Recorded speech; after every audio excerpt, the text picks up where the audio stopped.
আজকে সারাদিন কি করলাম এবং কাদের জন্য এত কিছু রান্না করলাম একা হাতে। সকাল থেকে একা হাতে সবকিছু রান্না করলাম কিভাবে এবং কি আইটেম করলাম সে নিয়েই থাকছে আজকের ব্লগ। সো হ্যালো এভরিওয়ান, আশা করি সবাই ভালো আছেন। আমরাও আলহামদুলিল্লাহ ভালো আছি। তো নতুন একটা ভিডিও দেখার জন্য আপনাদের সবাইকে ওয়েলকাম জানাচ্ছি। বেশ লম্বা একটা ছুটির পর আগামীকাল থেকে যেহেতু স্কুল খুলে যাবে, আমার ব্যস্ততম দিনগুলো শুরু হওয়ার আগে তো ভাবলাম প্রিয়জনদের জন্য একটু রান্না বান্না করে খাওয়াই। সেজন্যই সকালবেলায় আমি ঘুম থেকে উঠে গিয়েছি। আসলে সকালে ঘুম থেকে উঠেছি বললেও ভুল হবে, গত রাতে আমার একদমই ঘুম হয়নি। তাই সকালে উঠেই আমি ফ্রেশ হয়ে নিলাম। রুফায়দা তখনও ঘুমাচ্ছে। আমি উঠেই চা বসিয়ে দিয়েছি। চাটা বানিয়ে নিয়ে পরোটা ভেজে নিলাম। এটা রেডি পরোটা, জাস্ট আমি ভেজে নিয়েছি। যেহেতু এত সকালেই উঠে গিয়েছি, গত রাতে আমি ডিনারও করিনি, তো খিদাও লেগে গিয়েছিল। তো আমি উঠেই আগে আমার নাস্তাটা রেডি করে নিলাম।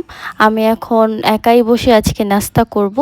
নাস্তা করার পর অনেক কাজ আছে, সেই কাজগুলো এক এক করে গুছাতে হবে। সেই সাথে ঘরও একটু ঝাড়ু মোছার কাজ করতে হবে আজকে। দেখা গেছে যে আমি এতদিন যে বন্ধ পেয়েছি শুয়ে বসেই কাটানো হয়েছে, খুব একটা কাজ করা হয়নি। যেহেতু রোজার মাস চলছিল, রোজা রেখে তো বেশি কাজ করা যায় না। তো আমি আসলে এবার ঘরের ক্লিনিংয়ের কাজ খুব একটা করিনি। তো আজকে ভাবলাম ঘর গুছানোর কাজগুলো করে নিব। তো আমার নাস্তা করা শেষ হয়ে গিয়েছে। এখন আমি ফ্রিজ থেকে গরুর মাংস আর চিকেনটা বের করে নিয়েছি। এটা এদিকে ভিজতে থাক, তার মাঝে আমি ঘরের টুকিটাকি যে গোছ গাছের কাজটা আছে সেটা করব এবং টুকটা ক্লিন করব। এছাড়া আজকে আমার কাপড় গুছাতে হবে। আলমারিটা অনেক দিন ধরেই এলোমেলো এলোমেলো বলতে আলমারি আমার গোছানোই থাকে, কিন্তু এই যে থ্রি পিসগুলো এগুলো ওয়াশ করা হয়েছে। ওয়াশ করার পরে আর আয়রন করার টাইম পাচ্ছিলাম না, তো গতকাল রাতে আমি বসে বসে আয়রন করেছি। সেগুলোই ভাঁজ করে সুন্দর মতো রেখে দিলাম। তো এই পাশে রেখেছি আমার শাড়িগুলো। আমার খুব বেশি শাড়ি নেই, তারপরও যে কয়টা আছে আসলে সেগুলোই মনে জায়গা হচ্ছে না। আসলে শাড়ি অত একটা পরাও হয় না, শুধুমাত্র দেখা গেছে যে এখন তাও স্কুলের যে প্রোগ্রামগুলো থাকে ওখানে টুকটাক পরা হয়। তো মেয়েদের এই একটা সমস্যা, দেখা গেছে যে কোথাও যাওয়ার আগে পরার জন্য কাপড় খুঁজে পাওয়া যায় না এবং আলমারি অথবা ওয়ার্ড্রোবে কাপড় রাখার জায়গা হয় না। আর কার কার সাথে এরকম হয় বলুন তো? তো আলমারিটা গুছিয়েই আমি রুফায়দার জন্য সকালে নাস্তাটা রেডি করে নিচ্ছি। রুফায়দা প্রতিদিন এক ধরনের খাবার খেতে চায় না। গতকালকে রুটি আর ডিম খেয়েছিল, তো আজকে বলেছিল যে নুডলস খাবে। তো আমি ওই নুডলসটাই ওর জন্য রান্না করে রাখলাম। কাল থেকে সকাল সকালই আমার উঠতে হবে, যেহেতু জব আছে। আমার সাথে সাথে আমার মেয়েটাকেও সকালে তুলে ফেলতে হয়, যেহেতু ওকে আমি ওর নানুর বাসায় রেখে যাই। তাই ভাবলাম আজকে ওর মন মতো ঘুমাক, ও যখন ঘুম থেকে উঠে তখনই ওকে নাস্তা করাবো। তো যাই হোক, এদিকে আমি রান্না বান্নার কাজ শুরু করে দিয়েছি। এখানে আমি আজকে কালাভুনা করব। কালাভুনা করার জন্য নিয়ে নিয়েছি রাঁধুনি প্যাকেটের যে কালাভুনা মশলা।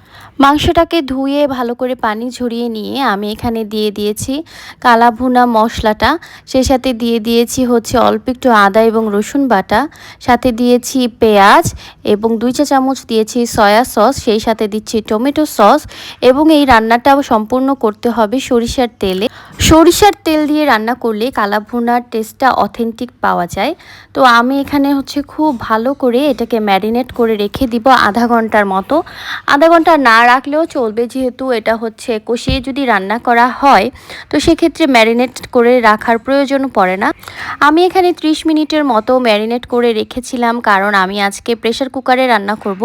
প্রেসার কুকারে দিলে খুব দ্রুত এবং কম সময়ের মধ্যে হয়ে যাবে, সেই সাথে খুব বেশি নাড়াচাড়া করতে হবে না। এই জন্যই আমি ভাবলাম যে তাহলে প্রেসার কুকারে একবারে দিয়ে দেই, তারপর বাকি প্রসেসিং আমি পরে করব।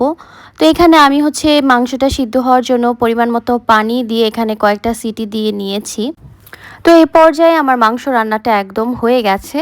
তো আমি এখানে ঝোলটা আর একটু টানিয়ে নিলাম এবং কড়াইয়ে মাংসটা শিফট করে নিলাম। এখানে আমি বাগার দিব। বাগার দেওয়ার জন্য আমি এখানে সরিষার তেল ইউজ করেছি। দিয়ে দিচ্ছি পেঁয়াজ কুচি, কয়েকটা শুকনা মরিচ এবং দিয়ে দিচ্ছি আস্ত রসুন। আস্ত রসুনটা আসলে অপশনাল, আমি অনেককে দেখেছি আস্ত রসুন দেয় না, শুধুমাত্র পেঁয়াজ এবং মরিচ দিয়ে বাগার দিতে, কিন্তু আমার হচ্ছে গরুর মাংসের সাথে রসুনটা খেতে খুব ভালো লাগে। তো এই পর্যায়ে আমি হচ্ছে যখন পেঁয়াজটা বেরেস্তার মতো হয়ে আসলো, সেখানে অল্প একটু মাংস ওখানে দিয়ে চুলাটা বন্ধ করে ঢাকনা দিয়ে রেখে দিয়েছিলাম। এভাবে করলে কিন্তু স্মেলটা খুব ভালো আসে। তো উপর থেকে আমি বাগারটা দিয়ে দিয়েছি, আমার কালা ভুনা রেডি। তো এখন আমি পোলাও রান্না করব। পোলাও রান্না তো আমরা সবাই কম বেশি পারি। তো তারপর আমি হচ্ছে রেসিপি শেয়ার করব না, জাস্ট আপনাদেরকে দেখাচ্ছি আমি যেভাবে করি। আমি পেঁয়াজটাকে প্রথমে হালকা ভেজে নিয়ে সেখানে আদা রসুন দিয়ে দিয়েছি। চালটাকে আগে থেকে ধুয়ে ভালো করে পানি ঝরিয়ে রেখেছিলাম, সেই চালটা দিয়ে দিলাম। আমার মনে হচ্ছিল তেল একটু কম হয়েছে, সেই জন্য হচ্ছে আরেকটু তেল আমি পরে অ্যাড করেছিলাম। সেই সাথে লবণ কিন্তু অবশ্যই দিতে হবে, লবণ দেওয়ার ক্লিপটা আমার হচ্ছে মিসিং হয়ে গিয়েছিল। তো সব শেষে আমি দিয়ে দিলাম হচ্ছে কিছুটা পরিমাণ ঘি। যারা ঘি খেতে পছন্দ করেন তারা তো অবশ্যই ঘি ছাড়া পোলাও খেতে পারে না, যেমন আমি ঘি ছাড়া পোলাও তারপরে রোস্ট এই টাইপের খাবার খেতে পারি না। ঘি দিলে স্মেলটা অনেক ভালো আসে। তো পাশের চুলায় আমি আবার কোরমা রান্না করছিলাম, এটার কোনো রেসিপি আমি দেখাচ্ছি না। তো এখানে আমি যে চিকেন কোরমাটা বসিয়ে দিয়েছি, আর এই পাশে আমার পোলাওটা রান্না একদম ডান, এবং পোলাওটা খুব ভালো ঝরঝরা হয়েছে। উপর থেকে আমি বেরেস্তা আর কয়েকটা বাদাম কুচি করে দিয়ে দিয়েছিলাম। তো এই তো রান্না বান্না কমপ্লিট। আমি হচ্ছে আমার আব্বু আম্মুকে আজকে আসতে বলেছিলাম, তো আম্মু হচ্ছে আজকে রোজা রেখেছিল, সেই জন্য দুপুরে আর আসেনি। তো আমি খাবার পাঠিয়ে দিয়েছি। কালা ভুনাটা দেখতে খুবই ভালো হয়েছে এবং খেতেও ভালো ছিল। এখানে রুফায়দাকেও আমি খাবার দিয়ে দিলাম, ওকে আমি আইপ্যাডটা অন করে খাবার দিয়ে দিয়েছি। রুফায়দা আসলে এখন একা খেতে পারে, কিন্তু দেখা গেছে অনেক সময় লেগে যায়, সেজন্য প্রায় সময় আমি খাইয়ে দিই। আর আজকে একটু দিলাম যে একটু একটু করে অভ্যাস করুক। আর এখানে আমিও খাচ্ছিলাম, আমার খাবারটাও নিয়ে এসেছি। তো পোলাওটাও খুব ঝরঝরা হয়েছে এবং চিকেনটাও খুব মজা ছিল, চিকেনের কোরমাটা। আর কালাভুনার কথা তো আর কি বলবো, অনেক বেশি মজা হয়েছে, সবাই বলেছে। তো আপনারা বাসায় অবশ্যই ট্রাই করে দেখবেন, আর কে কে অলরেডি ট্রাই করেছেন আমাকে কমেন্ট করে জানাবেন। রুফায়দার আব্বুকে খুব মিস করছিলাম। আমি ভালো কিছু রান্না করলে বা রুফায়দার বাবার প্রিয় কিছু রান্না করলে দেখা যায় আমি তাকে অনেক মিস করি। তো সন্ধ্যার দিকে আম্মু বলছিল এসে চা খাওয়ার জন্য, তো আম্মুর বাসায় চলে আসলাম। আসার সাথে সাথে আম্মু চা দিয়ে দিল। এখানে আমার ভাতিজি আছে, ওরা দুজন আবার একসাথে খেলছিল, তো ওরা দুজন খুব ভালোই মিল। এখানে আম্মু আবার হচ্ছে সেমাই রান্না করেছিল, এই সেমাইটা আমার খুব ভালো লাগে, রুফায়দার আব্বুর এই সেমাইটা খুব পছন্দ। তো সেই সেমাইটা খাচ্ছিলাম এবং রুফায়দাকেও খাওয়াচ্ছিলাম। এখানে আবার আব্বুও ছিল, আব্বুর সাথে বসে কথা বলছিলাম। তো রুফায়দা হচ্ছে খেতে চাচ্ছে না, তাকে সব কিছু নিয়েই এরকম বাহানা করে খাওয়ানো লাগে।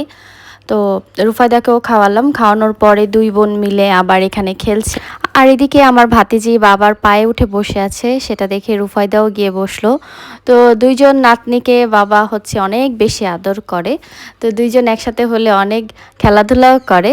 তো এরপরে হচ্ছে আম্মু বলল রাতে খাবার খেয়ে যেতে। তো রাতে আবার আম্মু রান্না করেছিল খিচুড়ি, খিচুড়িটা অনেক মজা ছিল।